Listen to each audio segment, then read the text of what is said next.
मित्रों नमस्कार। आप देख रहे हैं धर्मरस पत्रिका का यूट्यूब चैनल दस्तक मीडिया। मैं विनोद शुक्ल आपको सुनाता हूं बाबा नीम करौली की अद्भुत कथाएं। लेकिन आज अमेरिका से एक ऐसे भक्त से आपका परिचय कराने वाला हूं जो महाराज जी को समर्पित है, जिन्हें महाराज जी, अब सारी बातें अगर आप खोल दूंगा ना तो फिर इंटरव्यू का मतलब खत्म हो जाएगा। तो सबसे पहले नाम बता देता हूं मैं। मुक्ता बेटी हैं। और मुक्ता, आप बेटा अपना परिचय दें। जय बाबा की। मैं मुक्ता विजय वर्गी ह्यूस्टन टेक्सास में रहती हूँ और दस्तक मीडिया के सभी भक्तजनों को सादर प्रणाम करती हूँ। मैं दस्तक मीडिया के जो संचालक हैं श्री विनोद दादा, उनको तहे दिल से आभार व्यक्त करना चाहती हूँ कि उन्होंने मुझे इस योग्य समझा और मुझे दस्तक मीडिया परिवार में शामिल किया और दस्तक मीडिया परिवार से इंट्रोड्यूस कराया। थैंक यू दादा।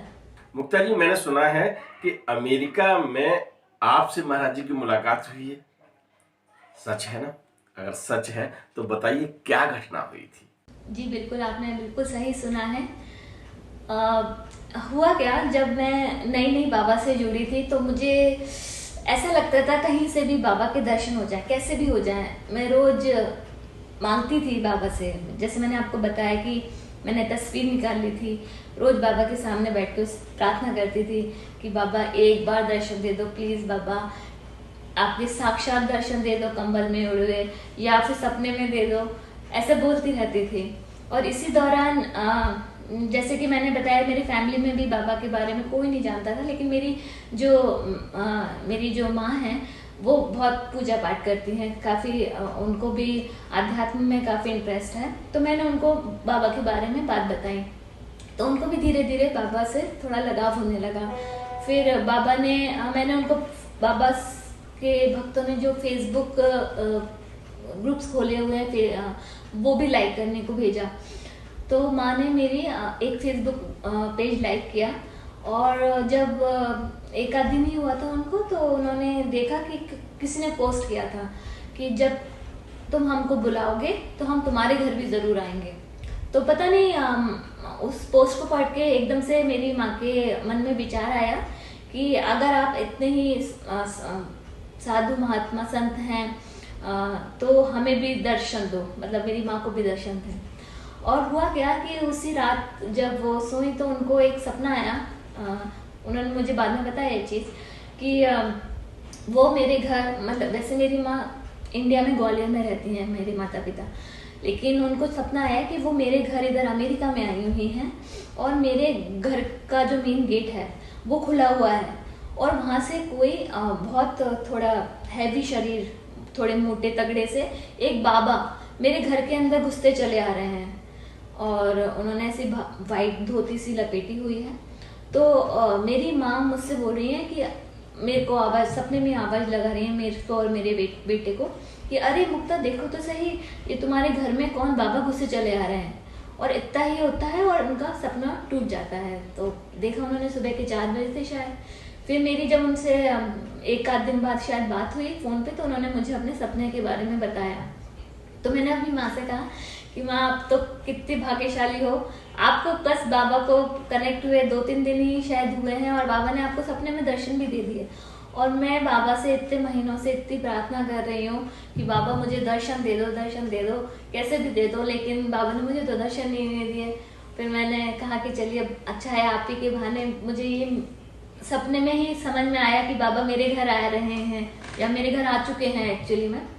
लेकिन कुछ शायद इसको बीते हुए कुछ 2-3 दिन ही हुए होंगे। उसके बाद शिवरात्रि का दिन था 2020 आई थिंक 20 फरवरी में, जो याद भी है क्योंकि नहीं सॉरी जनवरी का टाइम था और हमारे घर का एकदम से गैराज एकदम से खराब हो गया, लगे रात का टाइम था और वो शटर भी डला हुआ था और एकदम से उनकी लगे चेन टूट गई। अब सुबह मॉर्निंग में जाना था ऑफिस वगैरह, तो कैसे करें, तो एक मैकेनिक को बुलाया मेरे हस्बैंड ने और फिर उन मैकेनिक ने बोला कि हाँ वो आ रहे हैं, रास्ते में हैं। तो जब वो आए तो मैं तो अंदर थी, मेरे हस्बैंड बाहर गैराज जो है वो लगा हुआ है, एक डोर है, तो उससे लेकिन दरवाजे से दिखता है। तो उन्होंने जब मेरे हस्बैंड उनसे गैराज का डोर सही करा रहे थे, शटर, तो मेरे को आवाजें आई कि वो बातें कर रहे हैं आपस में। तो वो बात, जब वो सज्जन जो थे आए थे गैराज ठीक करने के लिए, तो मेरे माइंड में था कि कोई अमेरिकन मैकेनिक आया होगा, क्योंकि मोस्टली अमेरिकन कंपनीज होती हैं, वहाँ से अमेरिकन लोग ही कोई भेजते हैं वो मैकेनिक वगैरह को। बट वो हिंदी में बातें कर रहे थे मेरे हस्बैंड से, और उनकी जो बोली थी वो बाबा जैसे ही बिल्कुल मिठास से भरी हुई मीठी थी। क्योंकि मैंने बाबा के कुछ तब तक लाइव वीडियोस हैं जो यूट्यूब पे पड़े हुए हैं, जिसमें बाबा राम राम राम जप रहे हैं या कुछ लोगों से अपनी मीठी बोली में बातें कर रहे हैं। तब तक मैं वो वीडियो सुन चुकी थी, देख चुकी थी। तो मुझे एकदम से हुआ कि ये तो बिल्कुल वैसी ही आवाज़ है। मैंने अपने घर मतलब रूम से झांक के देखा गैराज के अंदर, तो वो जो सज्जन थे उनका वो साइड फेस मुझे दिखा, और बिल्कुल बाबा की शक्ल, वो ही सफ़ेद मूछें, दाढ़ी, और वैसा ही बिल्कुल नाक उनकी। और मेरे तो मतलब आप समझेंगे नहीं, रोंगटे खड़े हो गए बिल्कुल। फिर मेरा हुआ कि ये बाबा तो नहीं है कहीं, मन में मतलब वही अंदर ही अंदर हो रहा कि ये बाबा ही तो नहीं है, बाबा ही तो दर्शन देने नहीं आए कहीं मुझे, क्योंकि इतने समय से मैं मांग रही हूँ। उसके बाद हुआ क्या, मेरी इच्छा हुई कि पता नहीं बाबा रूप लेके आए हों अपने, कौन कौन से तो रूप लेते रहते हैं बाबा।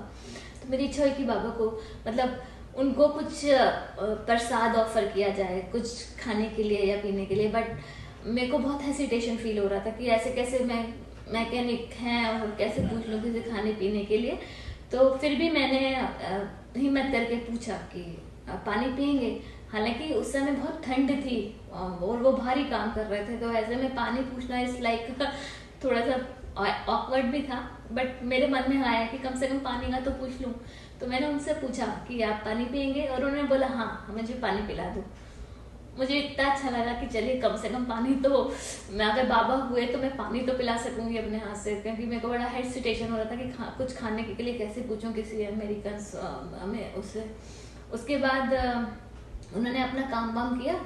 फिर वो जब जाने लगे तो बहुत ही एक रोमांचक चीज़ हुई एक्चुअली में।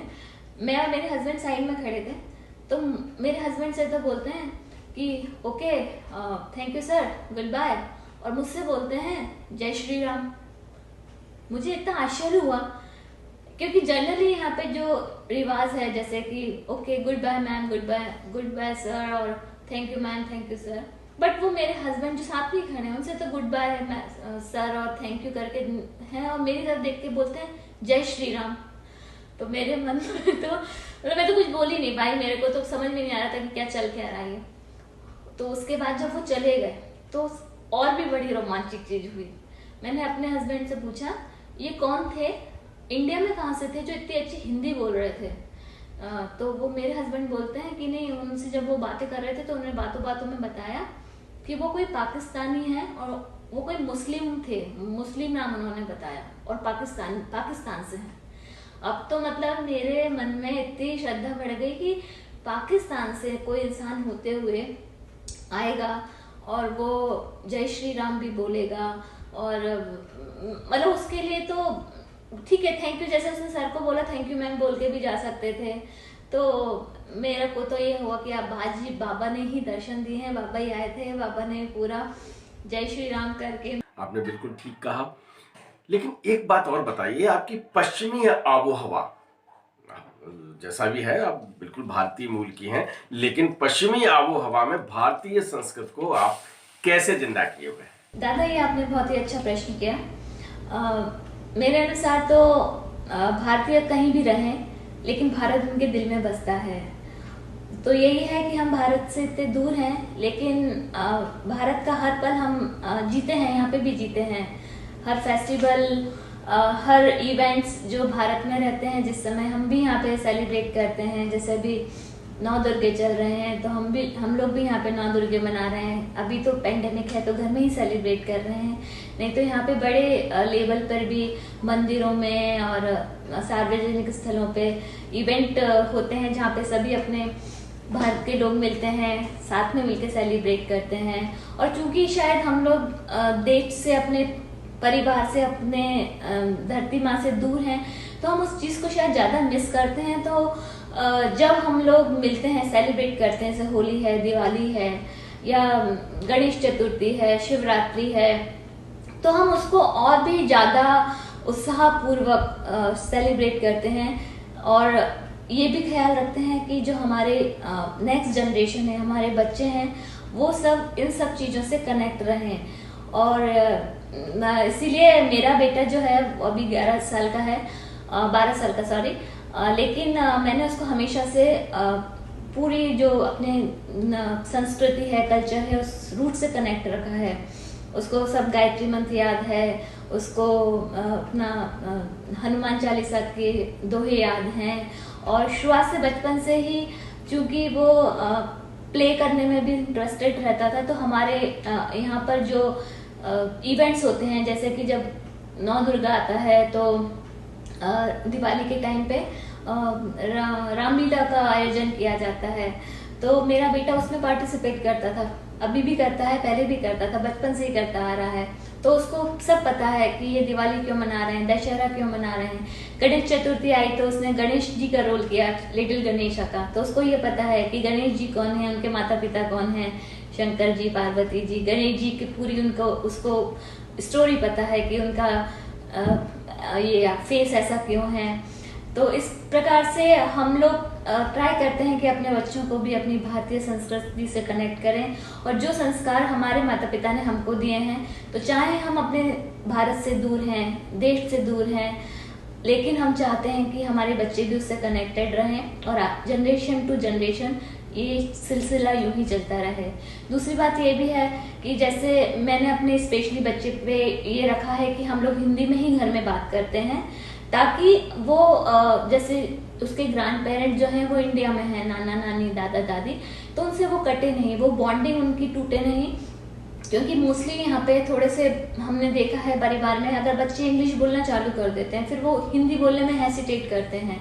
और जब वो हिंदी बोलने में हेसिटेट करते हैं, तो धीरे धीरे वो डिस्कनेक्ट होते जाते हैं अपने ग्रैंड पेरेंट्स से, जो कि उनके इंडिया में है। तो फोन पे बात करना कम हो जाती है उनकी। तो हमने यही ध्यान रखा कि हमारा बेटा जो है वो अपने नाना नानी से, दादा दादी से कनेक्टेड रहे वहाँ पे परिवारों से। तो वो बहुत अच्छी हिंदी बोलता है, उसको श्लोक भी याद हैं, संस्कृत के श्लोक भी याद हैं। तो हम ट्राई करते हैं कि जो हमने अपने देश से लिया है, संस्कार लिए हैं, माता पिता ने हमें जो संस्कार दिए हैं, वो ज़्यादा से ज़्यादा हम अपने बच्चों में भी यहाँ पे दे सकें, ताकि वो भी अपने रूट से कनेक्टेड रहें, कल्चर से कनेक्टेड रहें और सब चीज़ों को जाने। वो पाश्चात्य संस्कृति तो वो सीख ही रहे हैं, लेकिन साथ साथ में अपनी भारतीय संस्कृति को भी वो हमेशा जीवित रखें। मुक्ता जी, मैंने सुना है कि अमेरिका में आपसे महाराज जी की मुलाकात हुई है, सच है ना? अगर सच है तो बताइए क्या घटना हुई थी? जी बिल्कुल, आपने बिल्कुल सही सुना है। हुआ क्या, जब मैं नई नई बाबा से जुड़ी थी, तो मुझे ऐसा लगता था कहीं से भी बाबा के दर्शन हो जाए, कैसे भी हो जाए। मैं रोज मांगती थी बाबा से, जैसे मैंने आपको बताया कि मैंने तस्वीर निकाल ली थी, रोज बाबा के सामने बैठ कर प्रार्थना करती थी कि बाबा एक बार दर्शन दे दो प्लीज, बाबा आपके साक्षात दर्शन दे दो, कंबल में उड़े हुए, या फिर सपने में दे दो, ऐसे बोलती रहती थी। और इसी दौरान जैसे कि मैंने बताया, मेरी फैमिली में भी बाबा के बारे में कोई नहीं जानता था, लेकिन मेरी जो माँ हैं वो बहुत पूजा पाठ करती हैं, काफ़ी उनको भी आध्यात्म में काफ़ी इंटरेस्ट है। तो मैंने उनको बाबा के बारे में बात बताई, तो उनको भी धीरे धीरे बाबा से थोड़ा लगाव होने लगा। फिर बाबा के भक्तों ने जो फेसबुक ग्रुप्स खोले हुए हैं, फिर वो भी लाइक करने को भेजा। तो माँ ने मेरी एक फेसबुक पेज लाइक किया, और जब एक आध दिन ही हुआ था उनको, तो उन्होंने देखा कि किसी ने पोस्ट किया था कि जब तुम हमको बुलाओगे तो हम तुम्हारे घर भी ज़रूर आएंगे। तो पता नहीं उस पोस्ट को पढ़ के एकदम से मेरी माँ के मन में विचार आया कि अगर आप इतने ही साधु महात्मा संत हैं, तो हमें भी दर्शन दो, मतलब मेरी माँ को भी दर्शन थे। और हुआ क्या कि उसी रात जब वो सोई, तो उनको एक सपना आया उन्होंने मुझे बाद में बताया ये चीज़ कि वो मेरे घर, मतलब वैसे मेरी माँ इंडिया में ग्वालियर में रहती हैं, मेरे माता पिता, लेकिन उनको सपना आया कि वो मेरे घर इधर अमेरिका में आई हुई हैं और मेरे घर का जो मेन गेट है वो खुला हुआ है और वहाँ से कोई बहुत थोड़ा हैवी शरीर, थोड़े मोटे तगड़े से एक बाबा मेरे घर के अंदर घुसते चले आ रहे हैं और उन्होंने ऐसी वाइट धोती सी लपेटी हुई है। तो मेरी माँ मुझसे बोल रही है कि मेरे को आवाज़, सपने में आवाज़ लगा रही है मेरे को और मेरे बेटे को कि अरे मुक्ता देखो तो सही, ये तुम्हारे घर में कौन बाबा घुसे चले आ रहे हैं। और इतना ही होता है और उनका सपना टूट जाता है। तो देखा उन्होंने सुबह के 4 बजे से शायद। फिर मेरी जब उनसे एक आध दिन बाद शायद बात हुई फ़ोन पे, तो उन्होंने मुझे अपने सपने के बारे में बताया। तो मैंने अपनी माँ से कहा कि माँ आप तो कितनी भाग्यशाली हो, आपको बस बाबा को कनेक्ट हुए 2-3 दिन ही शायद हुए हैं और बाबा ने आपको सपने में दर्शन भी दे दिए। और मैं बाबा से इतने महीनों से इतनी प्रार्थना कर रही हूँ कि बाबा मुझे दर्शन दे दो, दर्शन दे दो, कैसे भी दे दो, लेकिन बाबा ने मुझे तो दर्शन नहीं दिए। फिर मैंने कहा कि चलिए अच्छा है, आप ही के बहाने मुझे ये सपने में ही समझ में आया कि बाबा मेरे घर आ रहे हैं या मेरे घर आ चुके हैं एक्चुअली में। लेकिन कुछ शायद इसको बीते हुए कुछ 2-3 दिन ही हुए होंगे। उसके बाद शिवरात्रि का दिन था, 2020 सॉरी जनवरी का टाइम था और हमारे घर का एकदम से गैराज एकदम से खराब हो गया, लगे रात का टाइम था और वो शटर भी डला हुआ था और एकदम से उनकी लगे चेन टूट गई। अब सुबह मॉर्निंग में जाना था ऑफिस वगैरह, तो कैसे करें, तो एक मैकेनिक को बुलाया मेरे हस्बैंड ने और फिर उन मैकेनिक ने बोला कि हाँ वो आ रहे हैं, रास्ते में हैं। तो जब वो आए तो मैं तो अंदर थी, मेरे हस्बैंड बाहर, गैराज जो है वो लगा हुआ है, एक डोर है तो उसे, लेकिन दरवाजे से दिखता है। तो उन्होंने जब मेरे हस्बैंड उनसे गैराज का डोर सही करा रहे थे शटर, तो मेरे को आवाज़ें आई कि वो बातें कर रहे हैं आपस में। तो वो बात, जब वो सज्जन जो थे आए थे गैराज ठीक करने के लिए, तो मेरे माइंड में था कि कोई अमेरिकन मैकेनिक आया होगा, क्योंकि मोस्टली अमेरिकन कंपनीज होती हैं, वहाँ से अमेरिकन लोग ही कोई भेजते हैं वो मैकेनिक वगैरह को। बट वो हिंदी में बातें कर रहे थे मेरे हस्बैंड से और उनकी जो बोली थी वो बाबा जैसी ही बिल्कुल मिठास से भरी हुई मीठी थी। क्योंकि मैंने बाबा के कुछ तब तक लाइव वीडियोस हैं जो यूट्यूब पे पड़े हुए हैं, जिसमें बाबा राम राम राम जप रहे हैं या कुछ लोगों से अपनी मीठी बोली में बातें कर रहे हैं। तब तक मैं वो वीडियो सुन चुकी थी, देख चुकी थी। तो मुझे एकदम से हुआ कि ये तो बिल्कुल वैसी ही आवाज़ है। मैंने अपने घर मतलब रूम से झांक के देखा गैराज के अंदर, तो वो जो सज्जन थे उनका वो साइड फेस मुझे दिखा और बिल्कुल बाबा की शक्ल, वो ही सफ़ेद मूछें, दाढ़ी और वैसा ही बिल्कुल नाक उनकी। और मेरे तो मतलब आप समझेंगे नहीं, रोंगटे खड़े हो गए बिल्कुल। फिर मेरा हुआ कि ये बाबा तो नहीं है कहीं, मन में मतलब वही अंदर ही अंदर हो रहा कि ये बाबा ही तो नहीं है, बाबा ही तो दर्शन देने नहीं आए कहीं मुझे, क्योंकि इतने समय से मैं मांग रही हूँ। उसके बाद हुआ क्या, मेरी इच्छा हुई कि पता नहीं बाबा रूप लेके आए हों अपना, कौन कौन से तो रूप लेते रहते हैं बाबा। तो मेरी इच्छा हुई कि बाबा को मतलब उनको कुछ प्रसाद ऑफर किया जाए, कुछ खाने के लिए या पीने के लिए। बट मेरे को बहुत हेसिटेशन फील हो रहा था कि ऐसे कैसे मैं मैकेनिक हैं और कैसे पूछ लूँ किसी खाने पीने के लिए। तो फिर भी मैंने हिम्मत करके पूछा कि पानी पियेंगे। हालांकि उस समय बहुत ठंड थी और वो भारी काम कर रहे थे, तो ऐसे में पानी पूछना इस लाइक थोड़ा सा ऑकवर्ड भी था। बट मेरे मन में आया कि कम से कम पानी का तो पूछ लूँ। तो मैंने उनसे पूछा कि आप पानी पियेंगे, और उन्होंने बोला हाँ मुझे पानी पिला दो।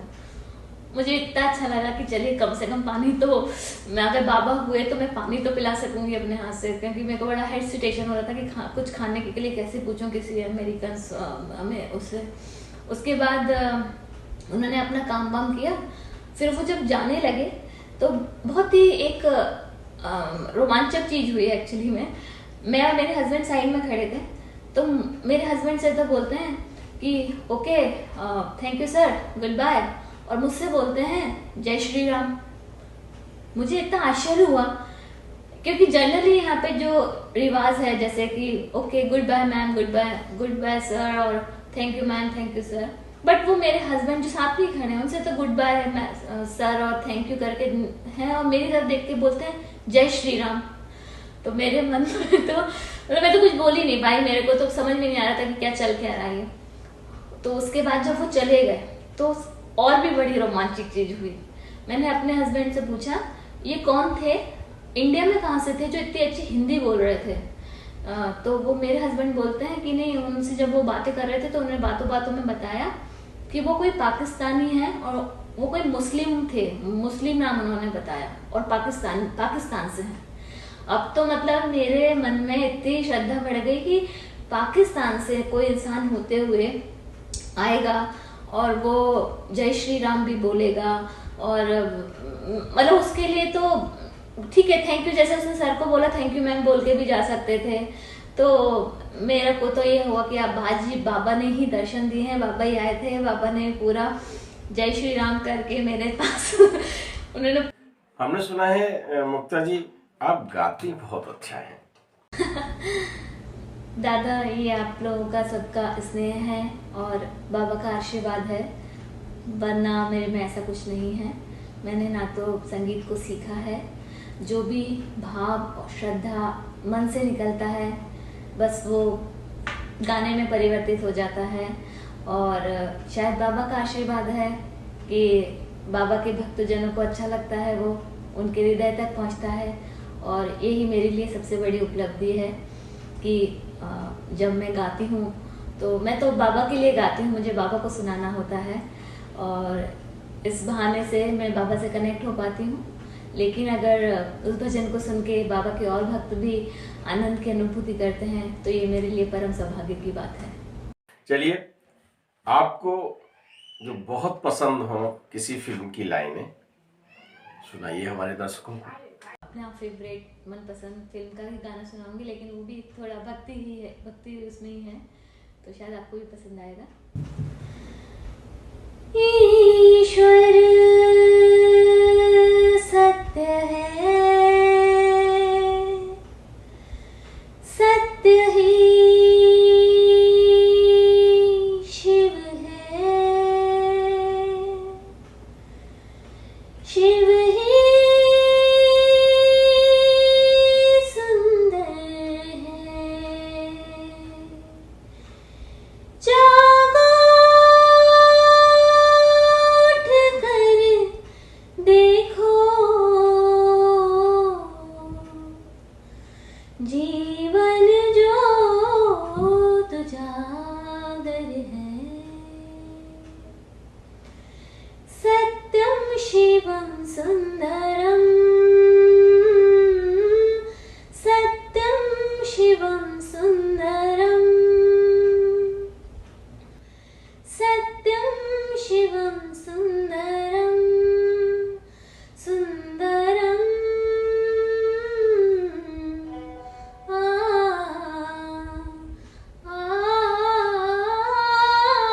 सत्यम शिवम सुंदरम। अच्छा एक बात और बताइएगा कि कुछ लाइनें जो दिमाग में कभी कभी आती हैं गाते गाते कभी हो जाता है, तो कभी महाराज जी के लिए आपने कुछ लिखा है? अगर कुछ लिखा है चाहे भले ही किसी तर्ज पर हो, थोड़ा सा उसका मुखड़ा सुनाइएगा। एक पुरानी मूवी थी शागिर्द करके, उसका एक गाना था ये कान्हा कान्हा आन पड़ी मैं तेरे द्वार।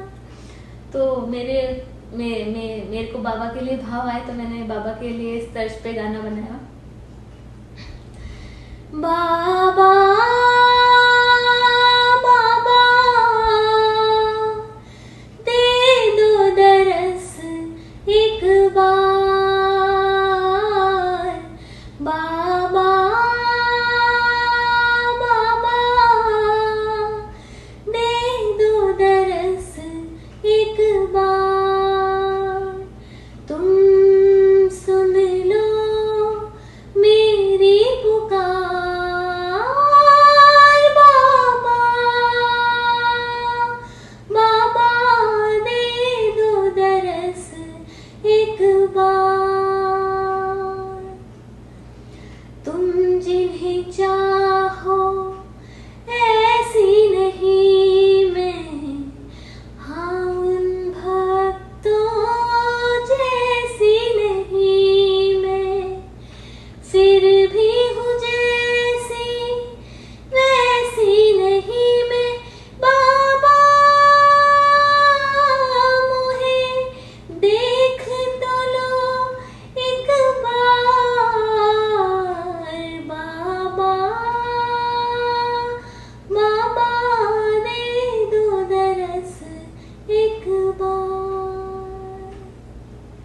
मुक्ता जी, आप भारत से इस समय आप अमेरिका में हैं और भारतीय मूल, मेरे लिए बड़े गौरव की बात है कि आप अमेरिका में रह रही हैं। तो वहाँ क्या काम करती हैं? जी, मैं और मेरे हस्बैंड वैसे आईटी प्रोफेशनलिस्ट हैं, वो आईटी इंडस्ट्रीज़ में हैं।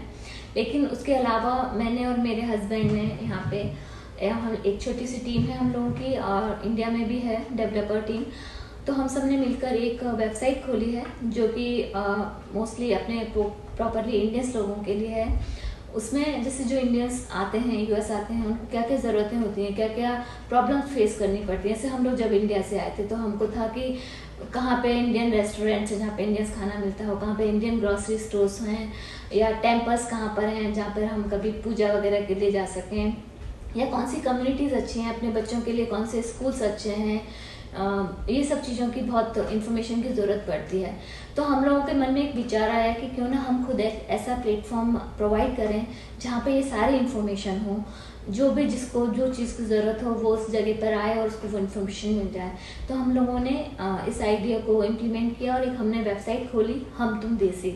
मैं और आप देसी, विदेश में रह रहे हैं लेकिन हैं देसी, तो उसके नाम पर हमने उसको वेबसाइट को नाम दिया humtumdesi.com। और उसमें हमने सारी ये इन्फॉर्मेशंस गैदर किया कि कहाँ पे कौन से टेम्पल्स हैं, कि कहाँ कौन से इवेंट्स अपने इंडियन कल्चर से रिलेटेड कौन से इवेंट्स कहाँ पे हो रहे हैं, और Indian restaurants, Indian grocery stores, even parents जो कि दोनों हस्बैंड वाइफ अगर वर्किंग हैं तो उनको अपने बच्ची के लिए कोई इंडियन नैनी की ज़रूरत है तो उसके लिए आप इंफॉर्मेशन वहाँ से ले सकते हैं। या फिर किसी के पेरेंट्स हैं काफ़ी एजेड हैं और वो इंडिया से ट्रैवल कर रहे हैं या यहाँ से अमेरिका से इंडिया जा रहे हैं और उनको किसी साथ की ज़रूरत है, कैंपेनियन की ज़रूरत है, तो वो वहाँ पे अपना रिक्वायरमेंट पोस्ट कर सकते हैं कि हमको ऐसा ऐसा ज़रूरत है। एंड देन पीपल उनको रिस्पॉन्स करते हैं कि हाँ हम भी जा रहे हैं साथ में, तो इस तरह से उनको साथ मिल जाता है। और छोटी छोटी जो भी नीड्स होती हैं, हम जब आते हैं कि स्कूल्स हमारे बच्चों के लिए कौन से अच्छे हैं या कम्युनिटीज़ कौन सी अच्छी है जिसमें अपने इंडियंस रहते हैं, तो बच्चों को थोड़ा सा अपना इंडियन इन्वायरमेंट भी मिल सके। तो हम लोगों ने एक ऐसी वेबसाइट खोली है और बाबा की कृपा से, भगवान की कृपा से अभी वो 5-6 सिटीज़ में हो गई है यूएस में। बे एरिया है, न्यू जर्सी है, ह्यूस्टन में तो इसको ऑलमोस्ट 7 साल हो गए हैं। 5 लाख से ऊपर यूज़र्स हो गए हैं वेबसाइट पे, और काफ़ी लोग, मतलब जैसे ह्यूस्टन के अंदर ही 10,000 लोगों ने तो रजिस्टर्ड किया हुआ है, ताकि उनको एवरी वीक जो हम लोग ईमेल भेजते हैं जिसमें सारी इन्फॉर्मेशन रहती है कि इस समय सिटी में, ह्यूस्टन सिटी में कौन सा इंडियन फेस्टिवल है जो सेलिब्रेट किया जा रहा है, कहाँ पे हो रहा है, जैसे कि दिवाली है, होली है, सब चीज़ों का इन्फॉर्मेशन होती है। तो जो रजिस्टर्ड यूजर्स होते हैं हम उनको ईमेल करके उनको इन्फॉर्मेशन सेंड करते हैं। तो काफ़ी लोगों को बहुत सहायता मिलती है और अच्छा लगता है उनको, और जुड़ते हैं वो। तो एक बड़ा यूएस में भी आके हम लोगों ने एक अपना इंडियंस लोगों का एक बड़ा परिवार बना के रखा हुआ है, और इस बहाने लोगों की सहायता भी होती है और साथ में हम लोग आपस में एकजुट होके भी रह पाते हैं, तो अच्छा लगता है। भविष्य के लिए आपने क्या योजनाएं बनाई हैं? भविष्य के लिए मैंने क्या योजनाएं बनाई हैं, दादा सच्ची बताऊं तो मैं भविष्य की चिंता नहीं करती। अब जब से बाबा से जुड़ी हूँ ना, तब से बिल्कुल भविष्य की चिंता नहीं करती, वर्तमान में ही रहती हूँ। बस हाँ, एक थोड़ा सा है कि अब जितना जीना है, जितनी भी जिंदगी है, बाबा ने जितनी जिंदगी आगे दी हुई है, उसमें जो बाबा ने हमें शिक्षाएं दी हैं, जैसे कि सभी से प्यार करो, भूखे को खाना खिलाओ, किसी भी जरूरतमंद की सहायता करो। और सहायता जरूरी नहीं है कि आपको धन से ही करनी है, आप तन से, मन से, धन से, अपने वचनों से, इवन कि अगर कोई दुख है तो उसको कुछ अच्छे मोटिवेशनल वर्ड्स ही बोल दो जिससे उसका मोटिवेट हो जाए वो। तो आप हर तरह से जिसको जो ज़रूरत है उसकी उस तरह से सहायता कर दो। और आप राम राम का नाम तो जपते ही रहो, और साथ में कभी भी झूठ मत बोलो, हमेशा सच बोलो, चाहे कितनी भी कठिन परिस्थिति आपके सामने आ जाए। तो जो बाबा ने ये 4-5 शिक्षाएं दी हैं, तो मुझे है कि अब मैं भविष्य में बस इन्हीं पे चलूं, और बाबा से प्रार्थना भी करती हूँ कि बाबा कहीं भटक ना जाऊं, तो उसके लिए आप ही कृपा करना। अगर भटक भी रही हूँ तो आप कान पकड़ के सही रास्ते पे मुझे ले आना। और हाँ, एक और कि सबका अपना अपना भक्ति का और सेवा करने का एक अपना तरीका होता है शायद। तो मुझे है कि बाबा ने मुझे थोड़े बहुत जो सुर और आवाज़ दी है, तो अब इच्छा है कि भविष्य में मैं बाबा के लिए, भगवान के लिए इन सुरों का यूज़ करूं, कुछ ऐसे गीत गाऊं जो बाबा तक मुझे भी कनेक्ट करें और बाबा के जितने भी भक्त हैं उनको भी कनेक्ट कर सकें। तो अगर ऐसा होता है तो बहुत मेरे लिए सौभाग्य की बात होगी, और बाबा चाहेंगे तो होगा, क्योंकि जो बाबा चाहते हैं वही होता है। ये अभी जो आपका इंटरव्यू हो रहा है, मैंने कभी सपने में भी नहीं सोचा था कि मैं आपसे ऐसे बात कर पाऊंगी, लेकिन शायद बाबा की इच्छा है तो इसलिए ये सब हो रहा है। तो इसलिए मैं सब चीज़ें बाबा पे छोड़ देती हूँ, जो बाबा करेंगे भविष्य में सब अच्छा करेंगे। मुक्ता जी, आपने जिस सहृदयता से, जिस बेबाकी से और जिस स्नेह से हमारे दस्तक मीडिया परिवार के सदस्यों को संदेश दिया, अपना अनुभव सुनाया और उनके लिए महाराज जी के भजन प्रस्तुत करने की जो बात कही है, उसके लिए दस्तक मीडिया परिवार आपको बहुत बहुत साधुवाद देता है। हार्दिक धन्यवाद। आशा ये है कि आप धर्म के क्षेत्र में आध्यात्मिक जो ध्वजा है वो विदेश में भी इसी तरह फहराती रहेंगी और उस आध्यात्मिक शक्ति का संचरण करते हुए हम सभी उससे लाभान्वित होंगे। पूरे विश्व के भक्त आपकी इस आवाज को सुनेंगे। बहुत बहुत बहुत धन्यवाद। जय बाबा की। वीडियो पसंद आए तो लाइक कीजिए, शेयर कीजिए, सब्सक्राइब बटन पर क्लिक करके चैनल को सब्सक्राइब करें और बेल आइकन दबाना बिल्कुल ना भूलें, ताकि हमारे अपडेट वीडियो